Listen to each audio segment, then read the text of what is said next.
My husband told his ex-girlfriend that I was nothing like her and marrying me was the biggest mistake of his life, so I recorded everything and sent it to her fiancé, who had no idea she was trying to steal my husband.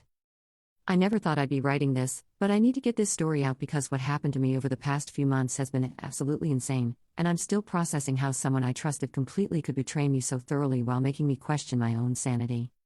My name is Sarah, and I've been married to my husband Mark for 3 years. We met in college through mutual friends, and I honestly thought we had this amazing love story.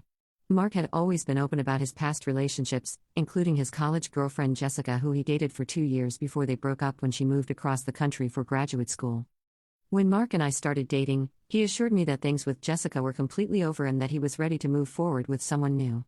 He even told me that their relationship had run its course naturally and that they both knew it wasn't meant to be long-term.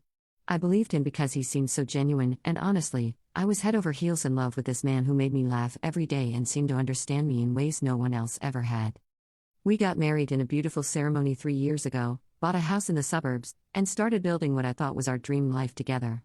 Mark works in finance and I'm a graphic designer, and we both have good jobs that allow us to live comfortably and plan for the future. We talked about having kids someday, maybe getting a dog, taking trips to Europe, all the normal stuff that married couples dream about together. Everything seemed perfect until about 6 months ago when things started to feel different. Mark became distant and distracted, spending more time on his phone and computer than usual.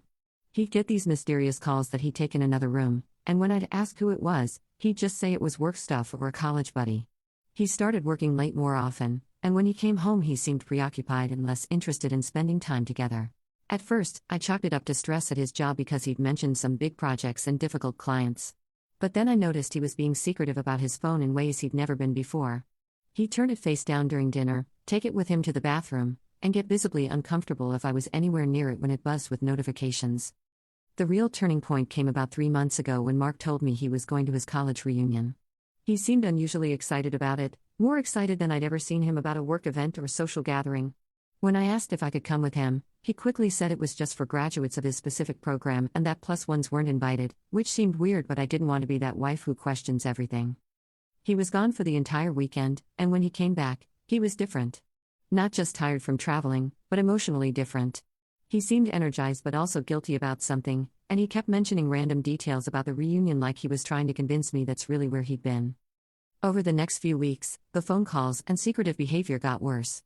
Mark would disappear for hours at a time, claiming he was running errands or meeting friends, but he could never give me specific details about where he'd been or who he'd seen. He stopped being affectionate with me, stopped initiating conversations about our future, and generally acted like he was physically present but emotionally checked out of our marriage. I started to suspect he might be having an affair, but I had no proof and didn't want to accuse him of something so serious without being certain. I tried talking to him about how distant he seemed, but he always brushed it off and said he was just stressed about work. He promised to be more present and attentive, but nothing actually changed. Then last month, everything came to a head in the most unexpected way. Mark had left his laptop open on the kitchen counter while he went to take a shower, and I saw a notification pop up from Facebook Messenger. I normally would never look at his private messages, but the preview showed a woman's name and the beginning of a message that said I can't stop thinking about our conversation. I know it was wrong, but I clicked on the message thread, and what I found made my blood run cold. Mark had been having extensive conversations with Jessica, his ex-girlfriend from college, for the past 4 months. But these weren't casual "how are you doing" catch-up messages between old friends. These were deep, emotional conversations where they were reminiscing about their relationship and talking about how much they missed each other.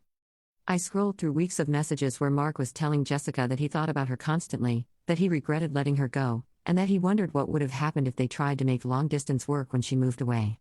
Jessica was responding with equally romantic messages, saying she'd never gotten over him and that she'd made a mistake choosing her career over their relationship. But the worst part was reading Mark's messages about me, our marriage. He told Jessica that marrying me had been a rebound decision that he'd rushed into because he was lonely after she left. He said that I was nothing like her and that being with me made him realize how special what they'd had really was. He complained that I was boring and predictable compared to Jessica's adventurous spirit, and that he felt trapped in a marriage that didn't fulfill him emotionally or intellectually. In one particularly brutal message, Mark wrote that he'd made the biggest mistake of his life by marrying me instead of fighting harder to win Jessica back, and that he wished he could undo the past 3 years and start over with her. He said that every day with me felt like he was settling for less than what he really wanted, and that seeing Jessica at the reunion had reminded him of what real love was supposed to feel like. Jessica's responses were encouraging this fantasy, telling Mark that she'd broken up with her longtime boyfriend recently and that she'd been hoping they could reconnect. She said she'd moved back to our state for a new job and was living just 2 hours away from us. They were making plans to meet up regularly and talking about how they could explore their connection without anyone finding out. I felt like I was going to throw up. Not only was my husband emotionally cheating on me with his ex-girlfriend, but he was actively planning to pursue a physical relationship with her while staying married to me. And the things he'd said about me and our marriage were so cruel and dismissive that I could barely process that this was the same man who'd promised to love and cherish me just 3 years ago. I took screenshots of the entire conversation thread and spent the rest of the day trying to figure out what to do.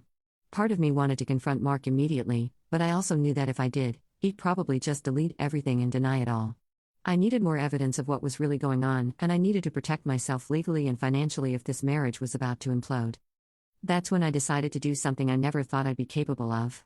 I bought a small digital recorder and started documenting Mark's behavior and conversations. I knew that if he was planning to leave me for Jessica, I needed proof of his infidelity and deception for the divorce proceedings. Update 1. What I discovered over the next few weeks was even worse than I'd imagined. Mark wasn't just emotionally reconnecting with Jessica, he was actively planning to end our marriage so he could be with her, but he was trying to do it in a way that would make me look like the bad guy. I recorded several phone conversations between Mark and Jessica where they talked about their strategy for ending my marriage without making Mark look like a cheater. Jessica suggested that Mark should start picking fights with me and making me feel insecure about our relationship so that I'd be the one to ask for a divorce. That way, Mark could play the victim and claim that our marriage had failed naturally rather than admitting he'd been pursuing another woman. They also discussed financial strategies for protecting Mark's assets during the divorce. Jessica, who apparently works in real estate and has some knowledge of divorce law, was advising Mark on how to hide money and make it look like our marital assets were worth less than they actually were. But the most disgusting part was listening to them laugh about how clueless I was. Mark told Jessica that I had no idea what was going on and that I was so trusting and naive that I believed every lie he told me. Jessica said she couldn't understand how Mark had ever been attracted to someone so simple and boring when he could have been with someone like her who actually challenged him intellectually. They were planning for Mark to gradually become more distant and cruel to me over the next few months, making me so miserable that I'd eventually beg him for a divorce. Then he'd reluctantly agree, they'd split our assets in his favor, and he'd be free to publicly start dating Jessica without anyone knowing they'd been together while he was still married. Listening to these conversations was devastating, but it also made me realize that I was dealing with two people who were not only willing to betray their commitments but were actively scheming to destroy my life for their own convenience. Mark wasn't just leaving me for another woman, he was trying to psychologically manipulate me into destroying myself so he could avoid taking responsibility for his choices. That's when I decided that if Mark and Jessica wanted to play games, I was going to make sure I won. I spent the next 2 weeks gathering as much evidence as possible. I recorded more phone calls, took screenshots of their continued messaging, and even followed Mark on one of his supposed work meetings and photographed him meeting Jessica at a hotel. But I also did some research on Jessica, and that's when I discovered something that changed everything. Jessica wasn't just Mark's single ex-girlfriend who'd moved back to the area. She was engaged to a man named David who she'd been with for over a year. According to her social media, they'd gotten engaged 6 months ago and were planning a wedding for this coming spring. David seemed like a genuinely nice guy based on his online presence. He was a veterinarian who volunteered with animal rescue organizations, and his posts about Jessica were full of love and excitement about their future together. He had no idea that his fiancée was planning to leave him for her married ex-boyfriend, or that she'd been advising Mark on how to manipulate and gaslight me into asking for a divorce. I realized that David was just as much a victim in this situation as I was, and that he deserved to know what kind of person he was planning to marry. Update 2. I decided to reach out to David, but I wanted to do it carefully because I knew this information would be devastating for him. I found his work email through his veterinary clinic's website and sent him a message asking if we could meet to discuss something important about Jessica. David responded quickly, probably thinking I was one of Jessica's friends or colleagues. We agreed to meet at a